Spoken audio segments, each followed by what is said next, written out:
So today we're going to talk about Italy's response to COVID-19. So to go through a brief timeline of Italy's response to COVID-19, it starts back January, when on the 31st the government decided to cancel all flights to and from China to prevent the spread from the epicenter of the virus at that time. Fast forward almost a month, and the first case is diagnosed February 20th. A 38-year-old male was hospitalized the 18th, but wasn't tested until the 20th. When the positive result came back, the chief of the hospital was notified and declared it a crisis situation. Here they contacted the chief of Lombardy and politicians, which led to a national emergency, which was announced. This included a complete lockdown of Codogno Hospital, in which emergency cases were diverted to nearby hospitals. According to Dr. Annalisa Malera, the doctor who diagnosed the first case, the patient attended a dinner 2 weeks ago with a colleague who 2 weeks prior returned from China. This first case was linked to the first cluster of exposures in Lodi, Italy, and a few days later on, the 24th, the government designated 2 red zones of about 10 towns in Lodi, which quarantined 50,000 people. This was the first glimpse of what lockdown was and as to what their future would look like. Finally, on March 4th, schools and universities began to close, where there was a total of 3,089 cases in the country. March 9th, this lockdown was extended nationwide due to the spread of the coronavirus, in which schools, museums, theaters, religious gatherings, and sporting events were all closed. It can be noted the Prime Minister's rules of the lockdown were unclear, as all non-essential businesses were shut down, but it did take a couple of days to shut down restaurants, bars, shops, and factories. Even outdoor activities were banned at this time. Italy peaked at 6,000 new cases per day during late March, where hospitals were quite overrun and past their capacity. Its first wave infected 250,000 Italians, with the majority being elderly or those with underlying complications.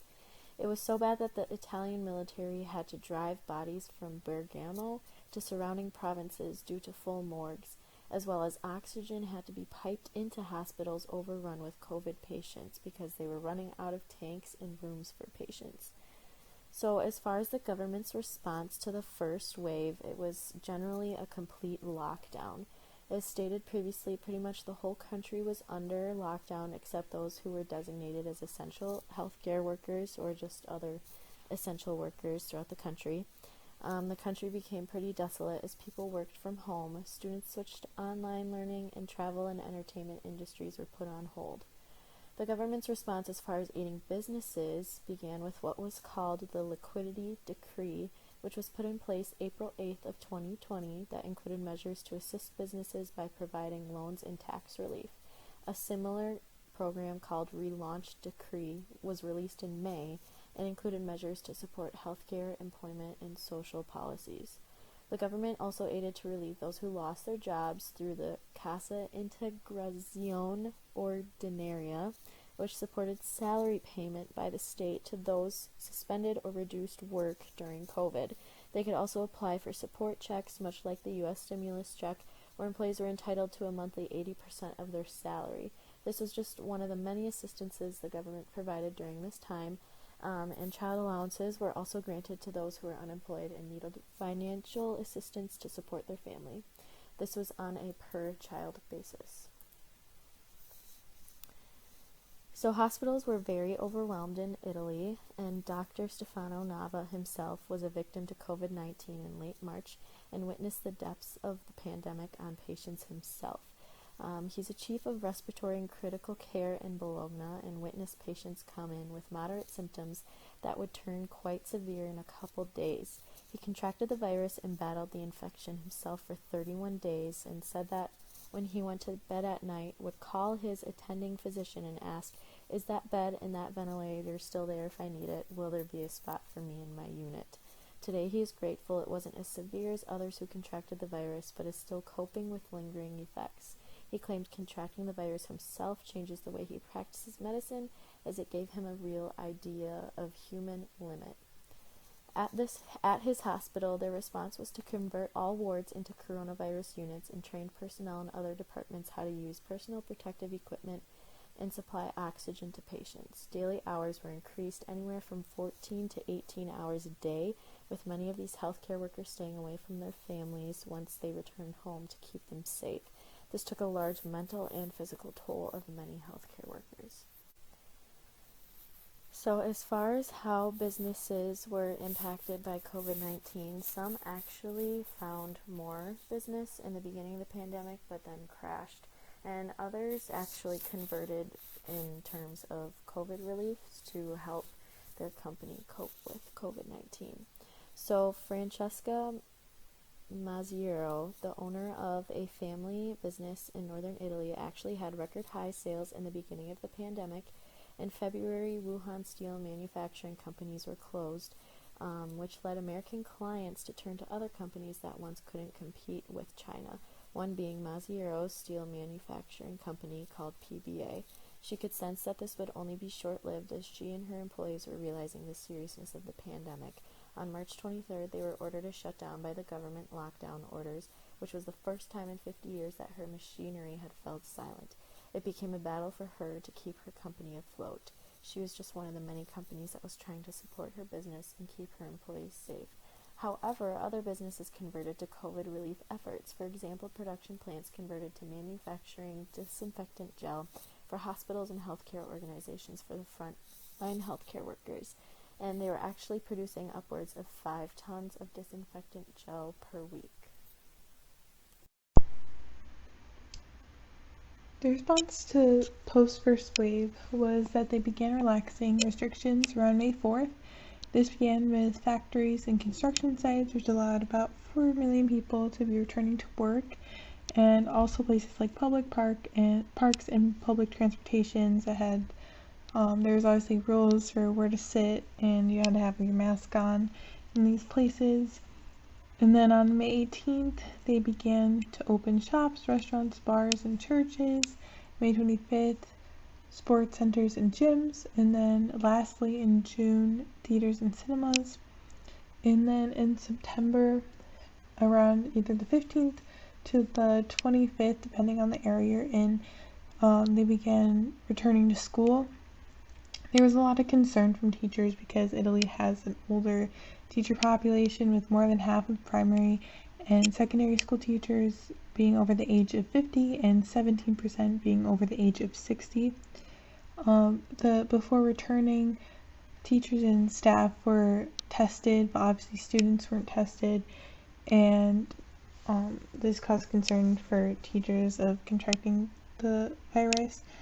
But they did put things in place like everyone wearing a mask, having temperature being taken on arrival, and several hand gel dispensers placed around school buildings, but there still is a lot of concern for teachers' safety. For the current situation in Italy, they're entering their second wave of cases, and it's kind of happening all across Europe. As you can see, recently there's been a big spike in cases again, with earlier this week there being, for daily cases, there being 21,989 cases in one day. Despite this high amount of cases, they've actually had less daily deaths than in the past during the first wave, with the most hitting about 221 deaths in a day. There was an interview with some ICU workers before the second wave. This was done in Lombardy, one of the regions hardest hit. It basically shows that many workers were already anticipating a second wave, as one of these people, Matteo Brambrati, said that it was like a second jump for a paratrooper. It's like the first time they didn't know what to expect, but the second time it's even more problematic because they know what's coming. Let's see if I can play this short segment. Gathered in this room are some of Italy's, perhaps some of the world's most experienced soldiers in the fight against COVID-19. Dr. Annalisa Malata diagnosed the first Italian coronavirus patient on the 20th of February. We are ready because we learned a lot. But this war, like all wars, takes a toll. I think I felt like the soldiers during the world wars. I don't know. I think I experienced what these young boys experienced at that time when they were fighting for a war, knowing that they could die. For the government response to the second wave, this week on Sunday, October 25th, the Prime Minister signed a package of new measures, including a restriction on business hours, which included places like bars and restaurants that they now must close by 6 p.m. And now cinemas, theaters, gyms, pools, and concert halls are closing once again. And this also includes a total ban on fans in soccer stadiums. About 75% of high school students will now be switching to online lessons, and there's a strong recommendation to avoid non-essential travel and having guests at home. He stated that in November we expect we will be suffering a bit, but if we bite the bullet and face restrictions, we may be able to relax a bit in December. He did state, however, that he doesn't expect that they'll all be hugging each other by Christmas. In response to these restrictions, on the 26th, on Monday, there was some protests in Turin, which included about 2,500 people. There was peaceful protesters, which included traders, restaurateurs, and small business owners. And then there were violent protesters, which are the ones pictured. There was one group that was described as extreme fans of soccer clubs Juventus and Torino, and then another group of hooded men who smashed shop windows and looted luxury boutiques, including Gucci and Louis Vuitton. There was violent protesters who threw stones, firecrackers, and bottles at police. It injured some people, including 10 police officers, and they had to end up using tear gas, and they arrested 10 people. There's kind of been this mix of peaceful and violent protests kind of in different places across Italy. As for hotspots for the second wave, during the first wave, as I mentioned in the video before, a lot of the northern regions like Lombardy were being pretty hardly hit, but the south kind of managed to avoid that due to the strict lockdown that happened. And now the south is also getting hit, and this includes regions like Campania and Puglia. In places like Campania, the daily number of new cases is 5 times larger than it was back in March. Before, they had 125 people known to be infected with the virus, and now it's more than 13,000. In Puglia, they are dedicating specific hospitals and buildings to handle incoming coronavirus patients to try to reduce the risk of contamination. But they do have a shortage in healthcare workers. Like, they have the lab capacity to process 15,000 coronavirus tests a day, but only enough health workers to administer about 5,000. Hopefully the new restrictions that have been put in place will help to control these problems.